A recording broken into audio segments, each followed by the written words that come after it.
Hi, my name is Joan Palmer-Bajorek.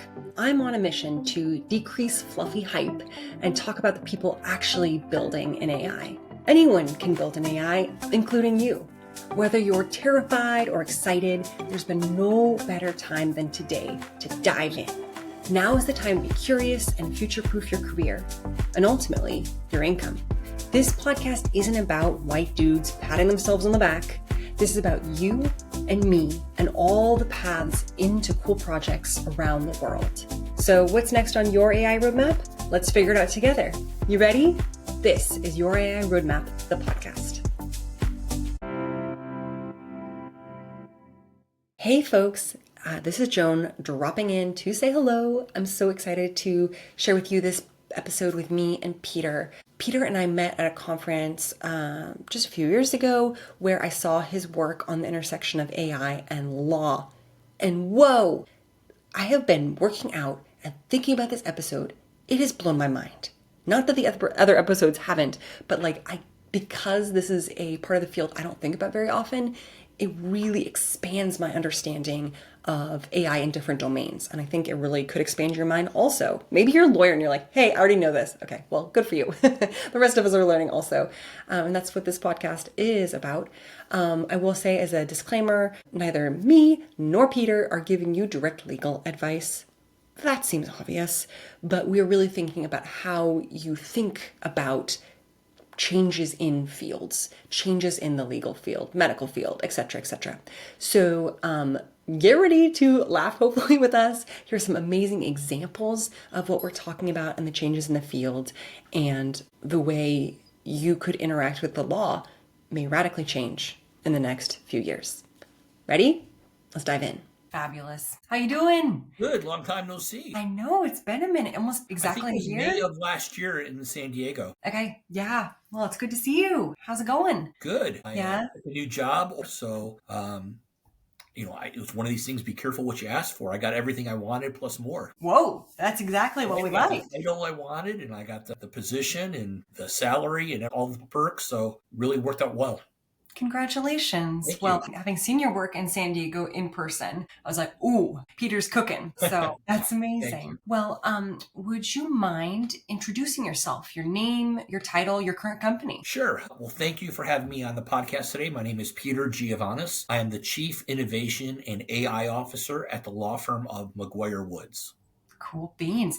Well, and a lot of our listeners, I think, will be, aware of AI and kind of software stuff, but the legal side of it is still nascent. And people's a lot of understanding of lawyers, wait a minute, legislation, there's these concepts. I'd love if you wouldn't mind sharing kind of what projects you're working on, the scope of your role. What are you doing on a day-to-day? Yeah, I think it's pretty interesting. My first day at my new firm was in mid-August, and the managing partner took me out for dinner, and he said, Peter, it's time. We kind of view AI, specifically legal AI, at being an inflection point. And it's really important that we become masters of prompt engineering and being able to use artificial intelligence to help us not only for efficiencies, which also helps drives down costs for our clients, but also there are some really true competitive advantages. And I'll share some of those use cases with you. But we are in the midst of testing a product, which is by a company called Casetext. And in full disclosure, they were acquired by Thomson Reuters later this summer, but they were one of the first partners of OpenAI. And just to kind of tell the story, back in October of 22, they had access to ChatGPT-4 and were building out this product. And I was one of the first people to see it. And I was awestruck with the possibility. I kind of took a career move and I said, I'm going to show this to the partners at the firm, specifically the ones that are on the technology committee, because I also agree this is a game changer. So long story short is I showed it to the partners. They had a similar kind of reaction. And we were one of the first firms in the world to sign up and have access to this. So as of January 1st, 2023, we were using ChatGPT-4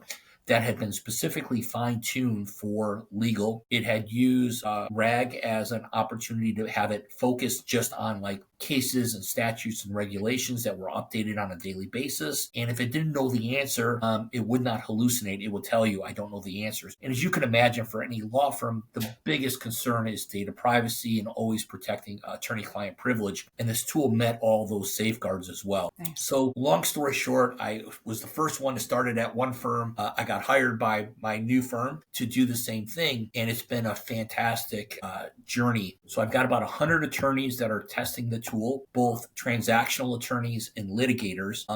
And really what I'm getting excited about is the opportunity to kind of strategize with the partners of the firm on their specific cases and how we could use this. So I'll pause here to take a breath so I don't die on you, but I'm happy to share some of these specific use cases. I think that's where it's really exciting. And I think too, for your listeners, more often than not, they have a legal department or they have an in-house general counsel. A lot of these applications and these tricks and tools, I think, are applicable to in-house counsel as well. So hopefully there's some knowledge sharing here. Oh, definitely. Well, I think these legal, to see it so early. And I think, honestly, Peter, just your mindset around, instead of like, I'm scared, run away, put my head in the sand, you dove head first, being an early adopter, like seeing how it's going to transform your field, sharing it with your colleagues. I hope you realize, or maybe you're in an echo chamber of people who think that way, but I know a lot of people, or I don't know if you've heard the stat from Pew Research that only 14% of Americans have tried ChatGPT.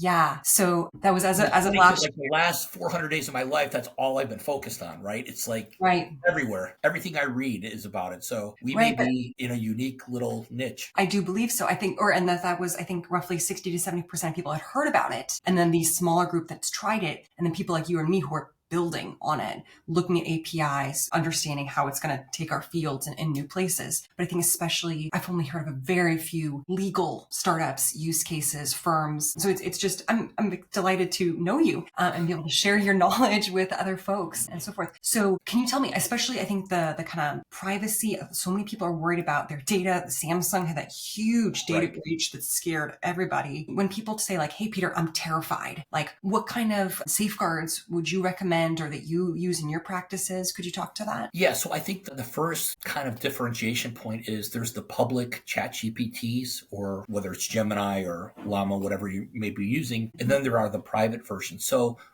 when the examples that I'm going to share with you, we are using a private instance of ChatGPT 4. And as I kind of alluded to, it does have some additional safeguards. So if you remember months ago, the issue was ChatGPT had not been trained since September of 2020, so it wasn't getting updated information. That could be a big problem in legal when you're looking for precedents and something may have changed. So having the ability of a Thomson Reuters to have their corpus and their basically infrastructure of having up-to-date legal precedent available and updating it on a daily basis was one of the first things that we had to ensure was there. The second part is, the famous story was Samsung, but the other one that really rocked the legal community was the Matta case. And the background was this gentleman, Roberto Matta, was on an international airliner. He alleged that he became injured, came back to the United States, and he sought legal representation. They filed a lawsuit in the federal courts, Southern District of New York. His legal team put together a beautifully written motion. The only problem was they used ChatGPT for the legal research, and the 18 cases that were cited were all completely fabricated. They never existed. So the opposing counsels reading this brief, and they went to the judge and said, "Judge, we can't find any of these cases. We've done everything. They just don't exist." So the judge called in the two attorneys and said, "Okay, guys, tell me what happened." It's like, did you use Westlaw or did you use Lexis for legal research? No, judge, we used ChatGPT 4 thinking it was like a super search engine. So the judge ended up reprimanding them. It became huge headlines. This is like May of last year. It really rocked the entire legal community about, can we trust what's coming out of AI with these hallucinations? And they were both fined $5,000 and they were sanctioned by the court, but they became the poster childs of what not to do, of the legal community seeing the promise of these tools, and then all of a sudden somebody throwing cold water on the whole experiment. So we all kind of took a step back and we all put safeguards in place. And I would say, to your earlier question, as we're going through the testing, I think one of my edicts is trust but verify. So while we're still using AI, and the AI assisted legal research is one of the most used tools and capabilities that we're finding value for our attorneys and our clients, but we're having our attorneys check everything right now in this trust but verify. Kind of a funny story I'll share with you. I was at the firm maybe a month, and we started getting questionnaires from clients, and they all kind of had this similar discussion. So the first question was, hey, we hear AI is a big buzz. Are you using it in any way? Please let us know how. Second question, we hear AI may give efficiency gains. Could you tell us what you're finding? And you know what question 3 was? When will you be passing on the cost savings to us as a result of these efficiency gains, right? So I had to, again, kind of throw cold water on them, saying very early days, we are testing, but while there may be potential efficiency gains because we're in this trust but verify mode, in many cases, I'm still going through the same time frame and maybe even extended as we're trying to learn the capabilities, the risks, the limitations of these tools. Yeah. Wow. That's fascinating. Well, and I hadn't heard about that example, but what a salient, one part of me is like, $5,000 is a lot of money for some folks to be publicly reprimanded, and your reputation And your firm, right? Oh,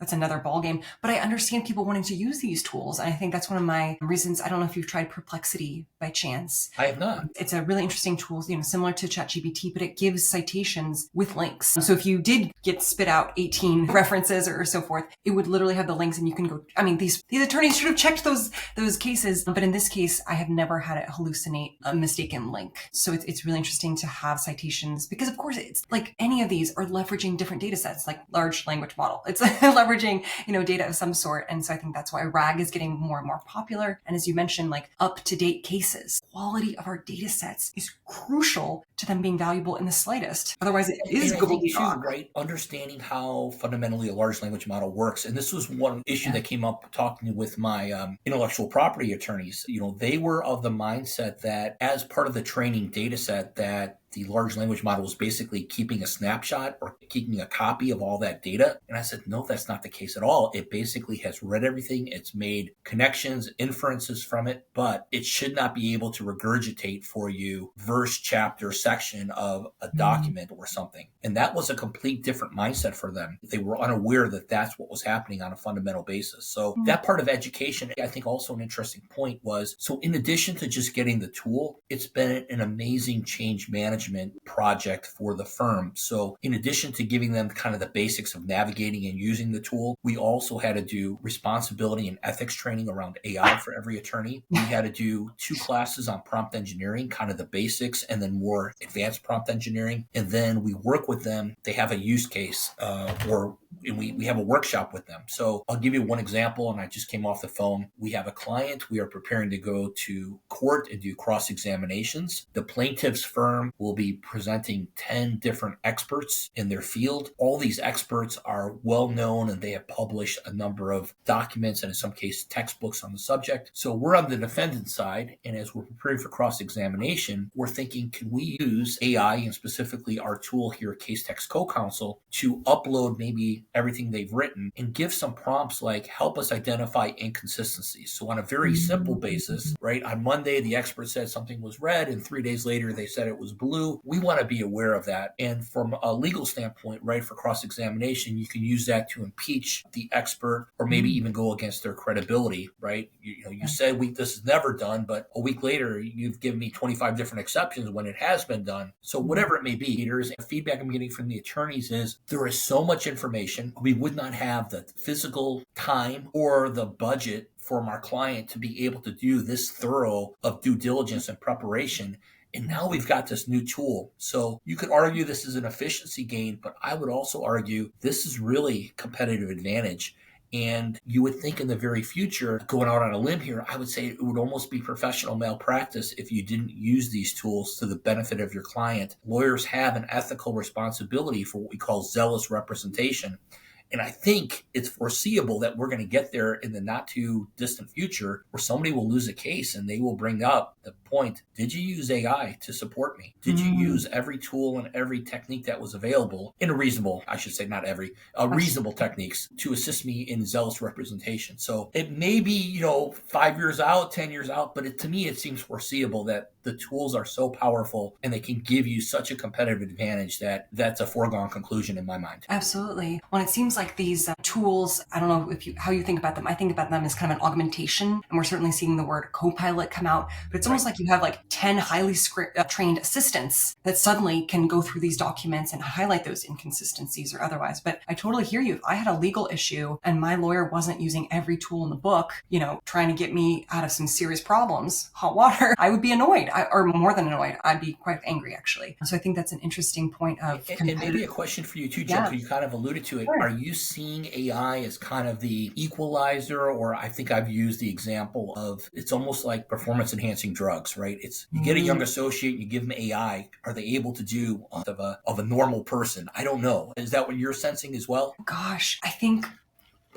it's early days, I would say. I think that for people who are leveraging it well, it is a game changer and extremely efficient, but sometimes you always need a human in the loop. I think that's one of the things that I just do not deploy if you care about the product, which anyone builds, or at least again with reputation, the quality of my work, I can't have it spit out gobbledygook and put my name on there. That for any professional, I would think that's the case. But again, but as you mentioned, like not using it or not considering, here's where that tool is today to help me. Where's that tool going to be in 6 months? How am I future-proofing my team? How are we preparing ourselves? Again, or I'm consulting right now, Peter, with different startups who are thinking or talking to their investors. Their investor says, what is your AI roadmap? How are we future-proofed? How is our investment future-proofed? You might be in agriculture. You might be in robotics. Seriously, if you don't have a 10-year plan, at least in a vision concept of what it could be, you're not necessarily interested in investing, or we're very, very concerned about you future-proofing yourself. So I think a lot of companies, I'm grateful to say it's fun to partner up with people in completely different fields from mine, where we have a shared goal, a common mission. But I think it's really interesting what you talk about with kind of a legal representation, talking to lawyers. I mean, could I say that almost all companies of a certain size need this type of legal training for employees, kind of guidelines and practices? I mean, to me, it seems like the liability there could be quite extreme. Yeah, and I think right now, if you look across the legal environment, they're kind of grouped like I'm one of they call it the AmLaw 100 or 200 being the 200 largest law firms in the U.S. Okay. And then there's and I would say typically the definition is 500 or more attorneys at a firm. And then you have mid-sized firms, which are typically 100 to 200 attorneys. And then you can go all the way down to your solo practitioners. And what I think about the AI, which maybe at this early stage, the larger firms were early adopters, but for those mid-sized and smaller firms, it's also an opportunity to proverbially kind of punch above your weight class and go after more work and get more done with your resources. I think the other aspect that we're seeing that I didn't really expect right off the bat was the quality of life improvements. A lot of a young associate's work is absolute drudgery. I'll give you an example. Let's say it's a merger and acquisition, right? Company A wants to acquire company B. They set up a deal room. They put maybe 10 executory contracts, and the investment bankers and the lawyers want to know of these contracts in the next 60, 90 days, which ones are auto-renewing, which ones have a favored nation clause, and let's sort those by dollar amount. So in the past, it'd be an army of first and second year associates looking through these contracts, 50, 60, 80 pages each, pulling out the data points and maybe collaborating on Excel spreadsheet until they were cross-eyed. Right now with AI and a large language model, we could basically write a prompt, upload those documents and say, extract these data points for us and put it into a CSV, and then have the attorney basically review and spot check and make sure the data is correct. But that drudgery work, right, is over, and we're doing more value add work, which is a win for the clients at our bill rates, and also a win for the law firm being able to do more substantive work, being able to use legal judgment instead of just kind of rote, awful, belaboring work. I think I made my point. Drudgery. Yeah. Oh, for sure. Yeah. I was recently watching Lincoln Lawyer on Netflix. I don't know if you've seen that show, and just the amount of paperwork. And as you mentioned, several people working through the night trying to find those tiny details that, make or break the case. Is there a lot of, I wonder though, as I'm thinking through that example, is there a huge amount of paper that needs to be digitized? Do you find that most of your most stuff is now? Well, obviously, right. We'll digitize or OCR things, but for the most part, everything is now electronic. Everything that we need. Just another example. I love telling the story. A friend of mine literally wrote the book on immigration law, and he uploaded it into and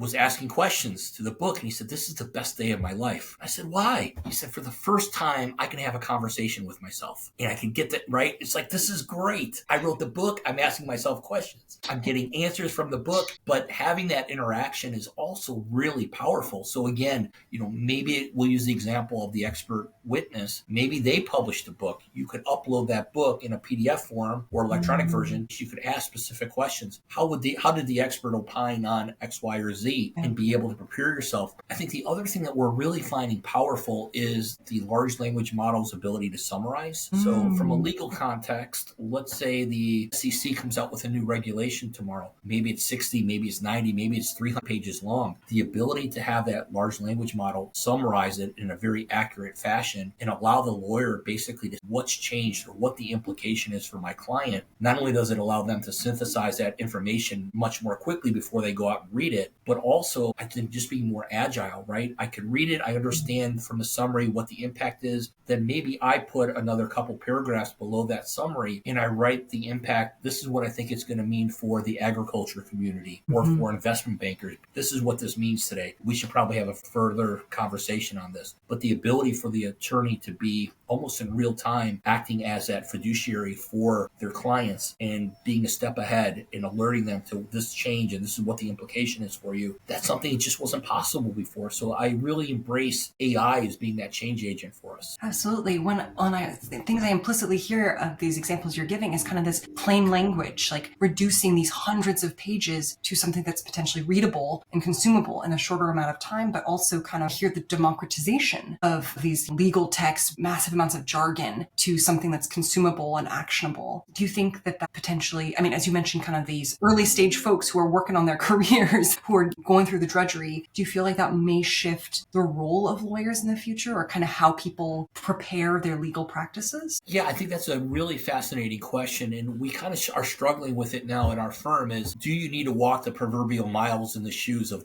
those that have gone before you and kind of learn the traditional ways of legal research and doing the drudgery that we described of going through 1,000 contracts? Because I would argue there is some learning there, right? You are going through and you're learning. But at what point, right, after I've done 50 of these contracts or 100 of these contracts, is the learning kind of ending and now it's just becoming just the drudgery? And is that maybe the point too where we need to, within 6 months, or maybe the other thing going on too is at law schools, they're starting to embrace these AI tools and technology. So we're seeing it too as new associates are coming into the firm during the recruiting process. They're asking the tough questions. Has your firm made these technology investments? Because otherwise you're kind of viewed as that old-fashioned, maybe even stodgy law firm. And if I'm kind of this new wave attorney to be, and I've used these tools, it's like, I don't want to take a step backwards. I don't want to go to my father's law firm or my mother's law firm. I want to be a 21st century attorney, and I expect to be able to use these tools and do less of the grunt work, so to speak, and really use my business acumen and my legal judgment for the benefit of my clients, what I thought I was going to law school for. Totally. It almost seems like one could be more human, or it's very interesting to see, there's an age gap between us, but I think somewhat potentially ageism, or like someone who's ambitious, who wants to have a long career, who says, wait a minute, if I don't have people who are mission aligned, who are not mindset aligned, this could be a huge career roadblock, frankly. I totally get that.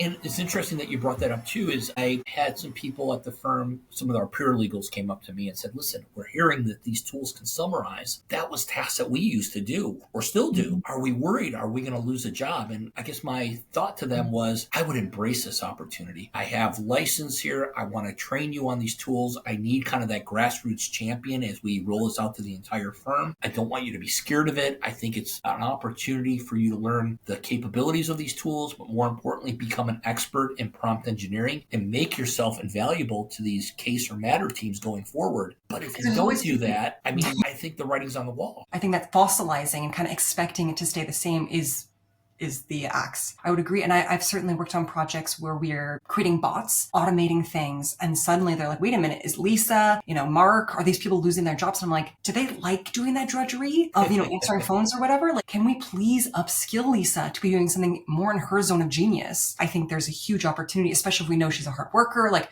there's no reason to lose those folks. But there is a transition that needs to happen. Yeah, and I'm sensing too what we're going to see in the next year or 2 years is kind of a union of large language models and the AI components that we've been speaking of, but also with kind of the workflow tools, whether it's low code, no code tools or other things. So complete processes we may be able to replace or augment and get these efficiency gains. And again, put the humans in positions to do more value add work than just the grunt work. Totally. And that's what it's so interesting talking to people at different career stages. My friend, acquaintance Victor, he is trying to figure out his next career steps and upskilling. And he's realized recently that like becoming a developer may not be advantageous as he projects out what companies will need of him in the next 5 years. And so it's interesting as he thinks about, he's been talking to me about like, is it data science? Is it how we build use cases or studies of ROI? Like where is the value add for enterprise in the future? Tailor his skills toward, I mean, again, we're all making projections, right? We can't know the future, but I think as talent is considering, how do I upskill? What is valuable? Honestly, I feel like there's a bifurcation of kind of the intern level and these senior executives and less of that middle ground of people able to,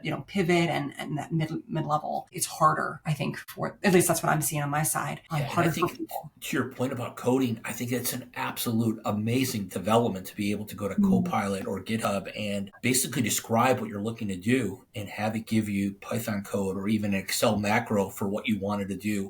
Wow, what a performance enhancement. What a scary time for people that's what they were kind of betting their careers on, because I think it's going to be completely disrupted. Yeah, I talk to my CTO about this often, and she says like, just because photography was created doesn't mean that painters aren't still valuable. And frankly, my CTO says seniority, I always need a human in the loop. We cannot deploy stuff willy-nilly. And I think I will say code in R. And when I saw some of these tools that spit out beautiful code in R, like solid A+, just draft. How many hours I spent in my PhD, just like hours of my life, just gone. That now someone using one of these tools, it's called, I think, R Code, R Tutor, something like this. Wow. Just, as you mentioned, just so fast. Okay. Well, so this podcast is called Your AI Roadmap, to hear about projects, to hear about things in flight, but also to hear about trajectories, to hear about how you got here, kind of where you see the future. And you've already alluded to this, but before we jump into career stuff, I'd love to hear, as you project, and you're on the forefront of this stuff, clearly, when you think about kind of the next 5-10 years, what do you see of kind of the realities going forward? Like when you project out really, really big, what are you seeing potentially for your field? I think that's a really interesting question, because just the last 12 months have been so transformational. And as I was talking about that tool, Case Text Co-Counsel, it didn't get released until March of 2023. And It's been completely disruptive. The amount of change. I think the other part of this, which is really fascinating, is the large language models are getting more and more powerful. Google rebranded Bard Gemini. And if you look at the number of tokens that this has, I think it's like 1.5 million tokens. And the amount that means the large language model can basically keep in its internal memory while it's comparing documents, and comparing documents one-to-one has just gone up exponentially. And again, this is 1 year into this kind of cycle. So when we start thinking about 5 to 10 years out, you start thinking of AI being able to not only do these tasks, but also perhaps start to exercise professional judgment, whether it's legal judgment or medical judgment.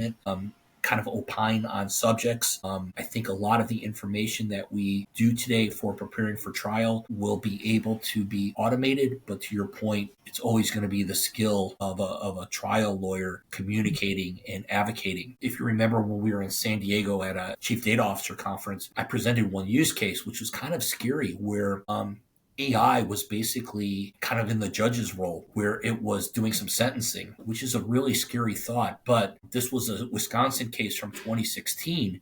And basically the judgment was AI or some type of analytics can be used for sentencing a suspect or someone found guilty. However, that can't be the only basis, and there has to be a human in the loop. So I think that's going to be part of it too. I think it's going to be more detailed information on ethical boundaries and ethical responsibilities. I think our legislature is a little bit behind in times. We're starting to see some states like California pass an AI Bill of Rights, and I think we're going to have more information going forward about kind of the rights and the wrongs of this. And of course, everyone is concerned about bias and when AI is starting to make the decisions that it's done in a very ethical, responsible way. But to your point, I don't know if my mind can handle what's going to happen in 5 years just based on what's happened in the last 12 months. Absolutely. It's a big question. I love asking what people are seeing from their perspective and their part of the field. And I totally hear you about, sentencing and kind of biases that are propagated and really hurt folks in ways that are potentially not deliberate. I think one of our other guests talked about kind of actually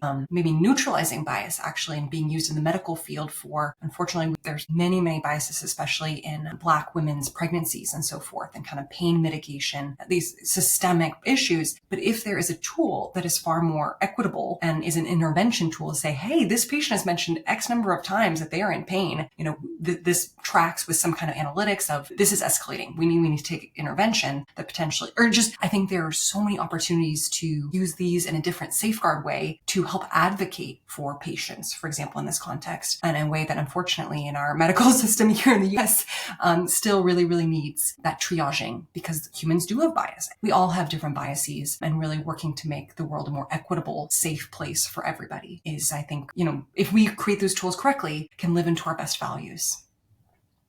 Yeah. Okay. Well, Peter, how did you get into this job? If people are hearing about this and they're like, whoa, this is like, yes, sign me up. I want this career path. How did you get here? Yeah. So this is going to sound like I had a plan. There was no plan. So let me tell you the background, and it was a little bit serendipity, but I started my career as a naval officer. I did 8 years active duty. Toward the end of that, I went back to school and got my MBA. So I kind of think of that as chapter one.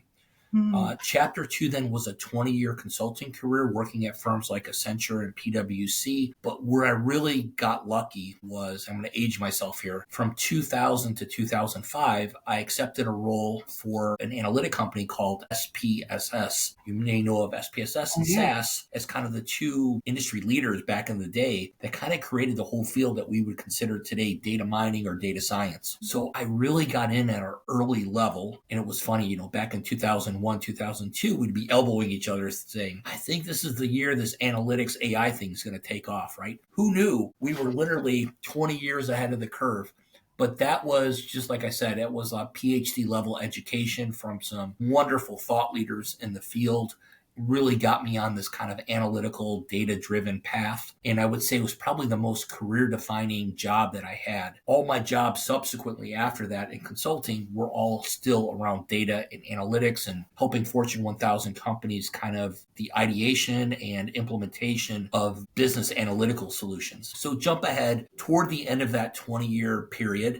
I'll admit it, I had the midlife crisis. So most people go out and they buy a red sports car or a convertible. I decided instead, I'm going to go to law school full time while I continue to work and raise my family. So while I was going to law school, people were asking, why are you doing it? And, the original, impetus was in consulting, I would end up basically, I'll use the word selling, partnering with my clients and selling a statement of work to them about what we were going to implement. But more often than not, I would find myself in front of the general counsel's office trying to defend the statement of work that I wrote with no legal training. And I just thought, wow, I'd be so much more efficient if armed for a conversation, if I knew what their objections were and if I understood more, maybe I should take a class in contracts. So when I was looking at law school, first year subject matter at my law school was contracts, torts, and criminal law. I thought, well, I'll do the first year. When I got into it, and I think this is our analytical background, I loved it. I love the learning. In law school, you get these crazy hypotheticals and it's rules based and you're thinking through this and it's an analytical write-up. It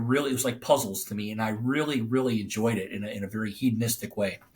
So long story short, I graduated law school, and right around 2016, IBM was running the Watson commercials on TV. The law firm that recruited me ultimately, the leadership had seen this, and they had their own kind of epiphany, thinking we can see in the very near future that data and analytics and perhaps even AI will augment an attorney's legal judgment and experience. Let's go out and find somebody. And I was lucky that the job rec made it to me. I would say I read it. It was all wrong. I helped them rewrite it. Thankfully, I got the job. My title was Head of Data Strategy, AI, and Analytics. I was at the firm for 7 years. While I was there, I did a lot of really cool things, and one of them number of industry awards, including Legal Innovator of the Year. And then as we started this podcast, I was sharing with you this summer, I accepted a new role, which is at my current firm, and I accepted the role as Chief Innovation and AI Officer. And one other side note, I was at a big legal conference at the end of August. I had just started at the firm. I had my new title, walking around, and people were stopping me going, my God, that is the sexiest title I've ever heard. It's like, oh, thank you. So I may be the first in law to have AI in their title. Seriously, you are the first, or it's such a unique role, at least, but I don't know that, right now it might, or it sounds new to me. I don't think it'll be unique longer. It seems like this might be fundamental at some of the big firms. Well, I heard a comment. I'd love to get your perspective on it. I was just at a data conference, and they said, I don't think this chief AI officer is going to persist. And their logic was AI is so important to every C-level executive that it'll be part of their roles as well. So I don't know. Subsumed. I thought that was a different way of thinking about it. Yeah, that's so fascinating. I believe that the jargon that we're using today will evolve significantly. I think about multimodal. I think about integrated. I think is software going to eat AI? Is AI going to eat software? That part of it, I honestly don't care what the jargon is.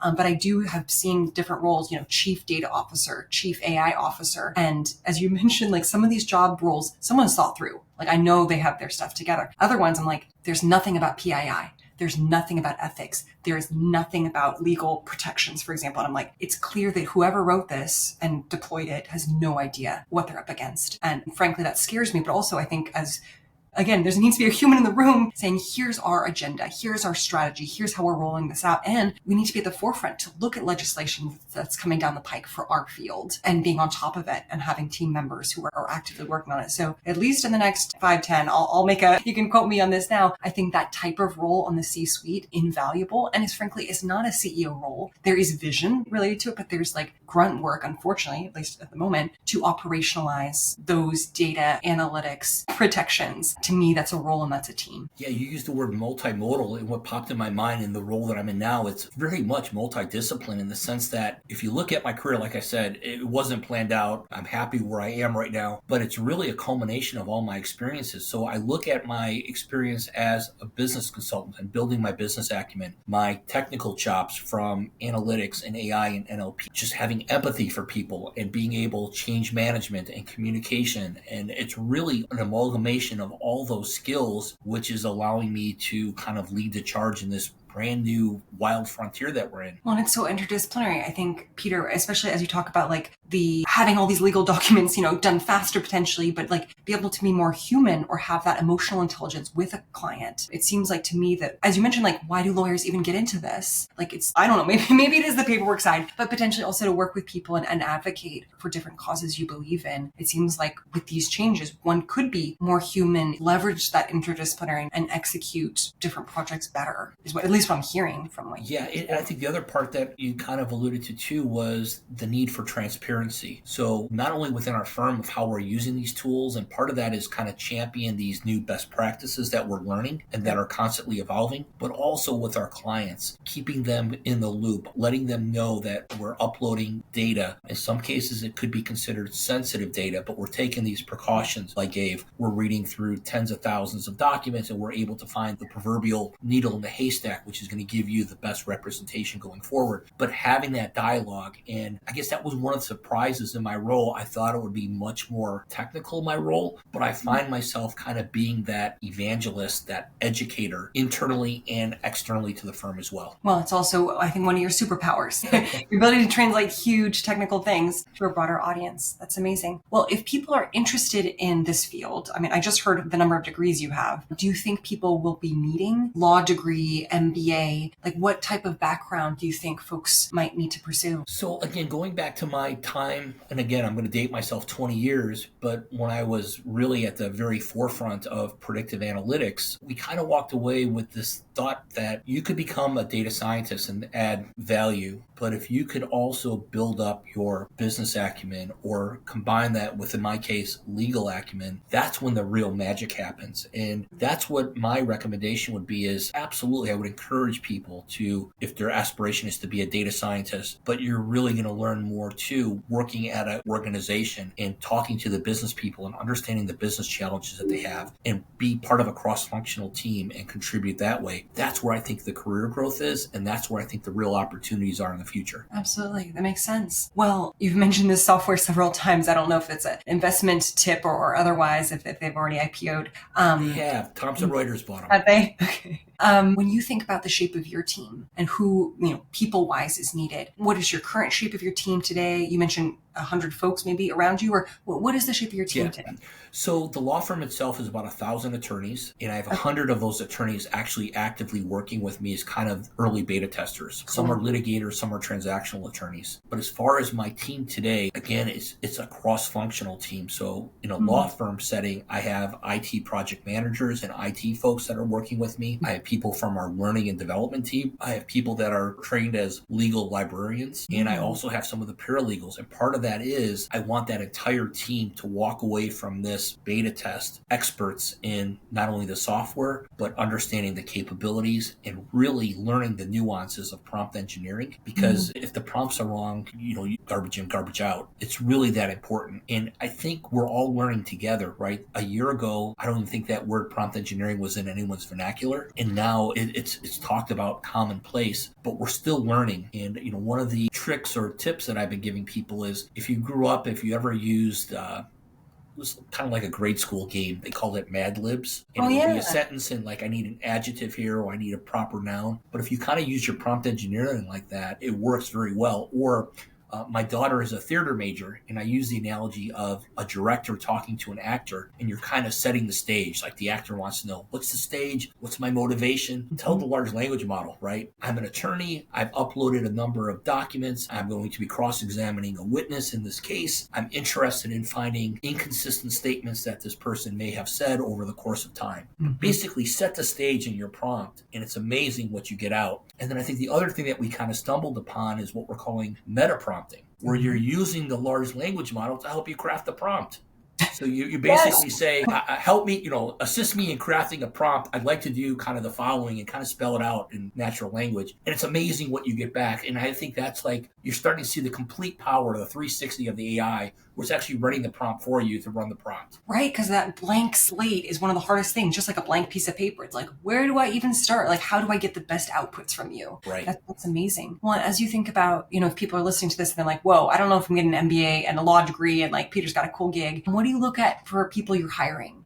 What kind of skill sets, what kind of mindset, what are you looking for? Yeah, and I think legal is this is a bad pun, it's a hard bar to get into because typically you have to have some type of legal background, whether as a paralegal or experience at a prior firm. But for my team and going forward, I think I want people that would be attorney facing, that can understand some of the challenges that they have. And then just that entrepreneurial spirit, right? We're kind of making the rules up as we go along here. We're trying new use cases. We're being very innovative. We're not dismissing anything, and we're testing a lot of crazy hypotheses. So just that kind of can do. And if you need basically a checklist of how you're going to do your job, you're probably not going to do well in this role because we're making it up as we go along. Well, kind of a roll up your sleeves kind of attitude of let's try it out. That's right. Yeah. And not be afraid of failure. I mean, that's part of it too, is if we're going to fail fast and learn from it, and then we'll try another iteration. But that's part of the mindset right now that we're using. Absolutely. Well, I feel like my legal problems would be, well,